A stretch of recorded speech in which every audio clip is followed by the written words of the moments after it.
Moscow में oil refinery पर बड़ा अटैक हुआ है। ऑयल रिफाइनरी पर यूक्रेन का हमला हुआ है। रिफाइनरी पर यूक्रेन का ड्रोन अटैक हुआ है। हमले के बाद रिफाइनरी में भीषण आग लग गई। तस्वीरें आपके सामने हैं, किस तरह खुले आसमान में आप देख रहे हैं। जब आग लगी ऑयल रिफाइनरी में तो धुएं का एक बड़ा गुबार आसमान में दिखाई दिया। मॉस्को में ड्रोन अटैक हुआ है, रिफाइनरी पर ड्रोन अटैक हुआ है। ये तस्वीरें बताती है। UEM जयपुर एक आदर्श लक्ष्य है। भावी छात्रों के लिए अच्छी नौकरी, भविष्य के लिए तैयार कौशल के साथ अच्छी शिक्षा। कि किस तरह से एक के बाद एक कई शहर और मॉस्को जो कि राजधानी है, राजधानी में अगर इस तरह के अटैक हो रहे हैं तो ये एक बहुत बड़े संकेत है कि यूक्रेन पलटवार कर रहा है और कई शहरों को एक साथ टारगेट कर रहा है। एक्सक्लूसिव तस्वीरें आपको हम दिखा रहे हैं।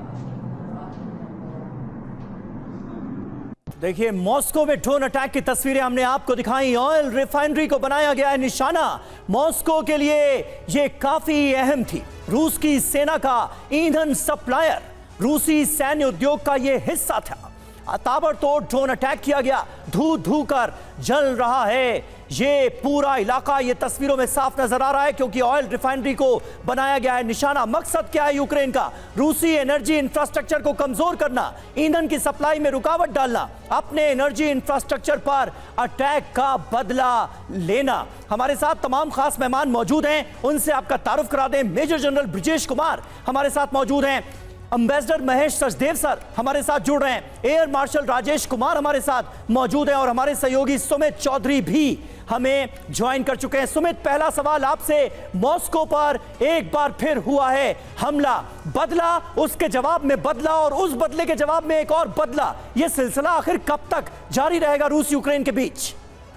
तो मेरी ये सिलसिला लंबे समय तक तो नहीं, लेकिन हाँ कुछ समय तक जरूर चलता रहेगा, क्योंकि रुस्तोव में आकर या फिर आप कह सकते हैं कि कुर्स्क में आकर बैठ जाना, बेलग्रोड में आकर बैठ जाना, ये यूक्रेन सिर्फ अपनी ग्राउंड फोर्सेस के लिए नहीं बैठा, वो लगातार यहाँ से ड्रोन अटैक करता रहेगा।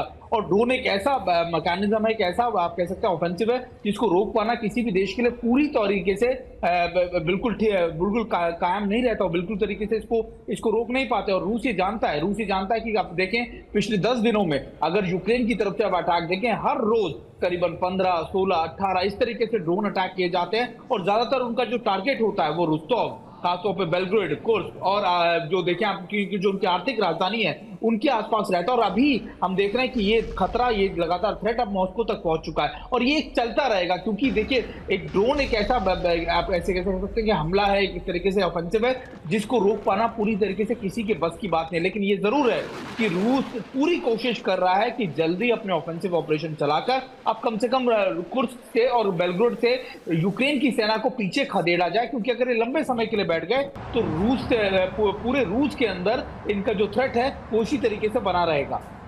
जी, बड़ी बात कह रहे हैं सुमित कि अभी इसी तरह के हमले बदस्तूर जारी रह सकते हैं और वार पलटवार देखने को मिल सकता है रूस यूक्रेन के बीच में। एक और बड़ी खबर आपको बता दें, मॉस्को पर यूक्रेन का बड़ा अटैक हुआ है। मॉस्को के पोडोल्स्क में यूक्रेन का ड्रोन अटैक हुआ है। पोडोल्स्क को दहलाने की कोशिश की गई है। रात में यूक्रेन ने ये बड़ा अटैक किया है।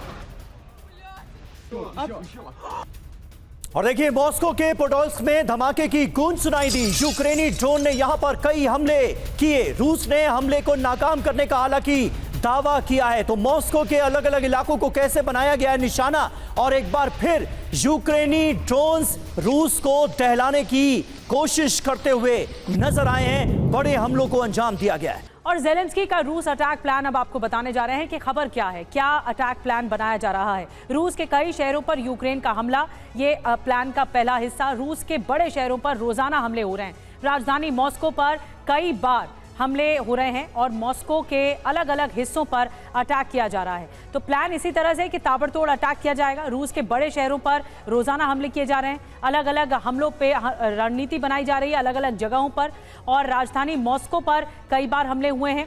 जितनी बार हमले होंगे यूक्रेन का मनोबल बढ़ेगा। इसी तरह का प्लान भी बनाने की कोशिश है। हमारे साथ खास मेहमानों का एक पैनल इस वक्त जुड़ चुका है। ब्रजेश कुमार जी, मैं आपके पास आ रही हूँ। सबसे पहले शुरुआत आपसे कर रहे हैं। ये जो ग्राउंड रिपोर्ट्स इस वक्त आ रही हैं, अभी तक तो ऐसा हो रहा था कि यूक्रेन पर लगातार टारगेट कर रहा था रूस। ये इल्म नहीं था कि यूक्रेन इतना मजबूत हो जाएगा कि रूस के शहरों पर निशाना दागेगा, वो भी मॉस्को जैसे शहर पर, जो बड़ा शहर है। आपको क्या लगता है ये वॉर अभी कहां पहुंचा है, किस कंडीशन में है और यहां से क्या वॉर बढ़ेगा? निधि, ये वॉर अभी 919वें दिन पे आ गया है और जैसा हम सब जानते हैं वॉर एक कोई सॉल्यूशन नहीं होता प्रॉब्लम का। वॉर एक रास्ता दिखाता है डिप्लोमेसी का, बातचीत का। और हम ये देख रहे थे पिछले 2.5 साल से ऊपर तक एक स्टेटस को सा बना चला आ रहा था। Trench warfare southern east Ukraine में आर्मी दोनों एक जगह के सामने खड़ी हुई थी। छिटपुट हवाई हमले यूएवी के द्वारा चल रहे थे। तो ये देखेंगे कि ये जो शुरुआत पिछले महीने की जो इनिशिएटिव ली है, ज़ेलेंस्की ने कुर्स्क के ऊपर में एक हमला बोल दिया सरप्राइज करके रशियंस को, ये एक बहुत बड़ी चाल थी। इसके अंदर पॉलिटिकल और स्ट्रेटेजिक ऑब्जेक्टिव्स भी थे जी। वो शायद इस प्रकार हैं। पहला, यूक्रेन का हाथ बंधा था लड़ाई में, वो सिर्फ डिफेंसिव वेपन सिस्टम का ही इस्तेमाल कर सकता था जो उसको नेटो से या रशिया से मिले थे। इस माहौल में उसने उसको नज़रअंदाज करके फोर्स किया एक ऑफेंसिव जाने का। उसके कई महत्वपूर्ण फायदे निकले। पिछले करीब 3 हफ्ते में अगर हम देखेंगे तो धीरे धीरे करके नेटो के जो देश हैं, या पोलैंड हो या डेनमार्क हो, वो इच्छुक हो रखे हैं कि हम भी इनके साथ में आ जाएं, इनकी सहायता करें और इनकी मदद करें। तो ये देखेंगे कि रशिया के खिलाफ अभी यूक्रेन ही नहीं है, ओपन में यूरोप के देश आ रहे हैं। जी। तो ये एक तरह से एक सामूहिक गठबंधन बिल्कुल सर, सामूहिक गठबंधन है और इसका ही असर है कि उस ताकत के दम पर यूक्रेन अब मॉस्को को बड़े जख्म